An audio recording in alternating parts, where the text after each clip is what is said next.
Hey, it's Colin Smith from photoshopCAFE, and I'm here to talk about the new DJI Smart Controller.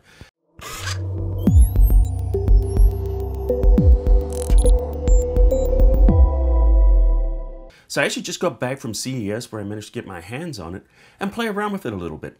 Let me talk about it. So my first experience with the built-in screen was here with the Phantom 4 Pro Plus.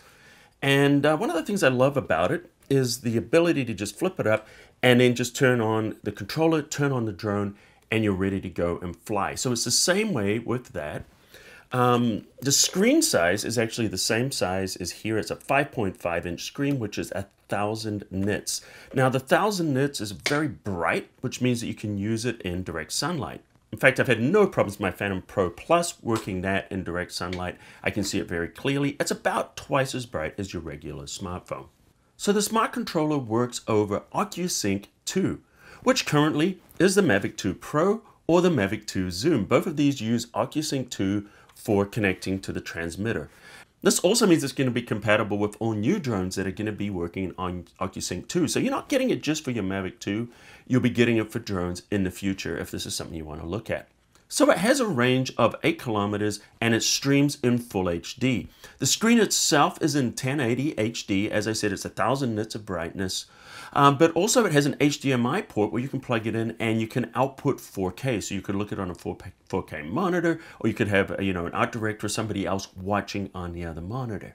As far as the control, it's dual band, so it's 2.4 and 5.8 gigahertz, the same as the Plus here. And the great thing about that is it can automatically switch between the two bands, and that way you should get a clear transmission. So if there's interference on 2.4, it's going to jump into 5.8 automatically. So this is going to give you a good connectivity. And my experience flying with the Phantom 4 Pro Plus is I've had great connectivity. I've had no problems with this with transmission at all. In fact, the transmission's been clear and sharp all the time. So expect exactly the same thing. Now, one thing that is different with this controller here, it comes pre-installed or pre-configured with the Go 4 app.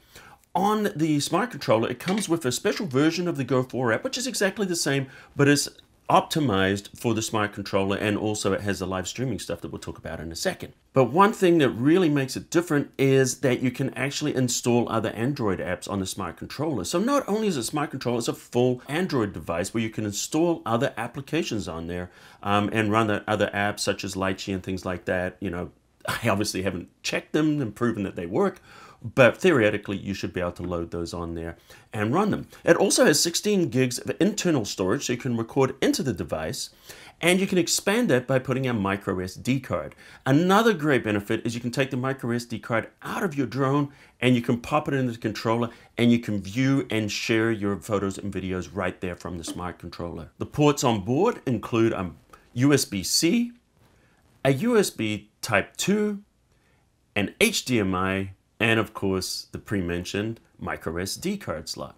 There's some new apps on there. One of them is called GoShare, where using the internal storage, I can actually wirelessly share those photos and videos with my smartphone and connect it that way. So you can connect to your smartphone and devices using Wi-Fi and also Bluetooth. And you can also share your live flights through SkyTalk, which works through platforms such as Facebook. There's a couple of things that you can connect through Wi-Fi to your mobile device, use that as a hotspot, and then you can share your flights. Part of SkyTalk 2 also has built-in speaker and microphone, so you can commentate and talk to your viewers while you're flying, which is a nice feature. And with the absence of the smartphone speaker and microphone, you need that in order to talk to your viewers while you're doing your flights. As far as operating, it operates in extremely low and high temperatures. It goes from negative 20 degrees Celsius up to 40 degrees Celsius, so that you can work in below freezing and very, very hot weather. The other thing is it has a 2.5-hour battery life, 5,000 milliamp battery, and it can be fast charged in 2 hours. So the only thing that may make you hesitate a little bit is the price. It's $649. Well, let's think about that for a second. For $649, you get a fully featured Android app with a very bright screen, and you get a controller. The controller normally for the Mavic 2 sells for $380. So you're looking at an additional $270 over the regular controller, which means in the future, if you buy it with an aircraft, it's going to make sense because the price point is probably going to be a little bit lower when you buy it as a bundle. Now, upgrading, is it worth upgrading? Well, I was thinking about it, and then I realized, hey, this controller, the Smart Controller, is not only going to work now on my Mavic 2 Pro, I'm also going to be able to use it in the future with future aircraft, whatever is coming out that's going to be OcuSync 2. So it is something I can use going forward, which means in the future, I won't have to pay for that full bundle. Maybe they'll offer aircraft without a controller, or, just get it with the standard controller, and it'll probably make sense that way. Let's talk about the experience of holding it. So when I picked it up and tried it out, the screen looked nice and bright. The controls felt very nice, very much like they do on the regular Mavic 2. Of course, it was the additional of the back button on there, and it also has the C1 and C2 buttons on the bottom. It's very comfortable to hold in the hand. It was a little bit heavier maybe than the regular controller with the smartphone attached to it, but it didn't feel too heavy. It just felt solid, well built, nicely balanced, feels quite comfortable in the hand. So I've placed my order, and as soon as I get my own unit in here, I'm going to take it out in a field test, and I'll do another video. So if you want to check out some of my other videos, such as my reviews on the Mavic 2 Pro, check it out here on my channel. Don't forget to hit the subscribe button, because I've got lots of new tutorials coming all the time and new reviews.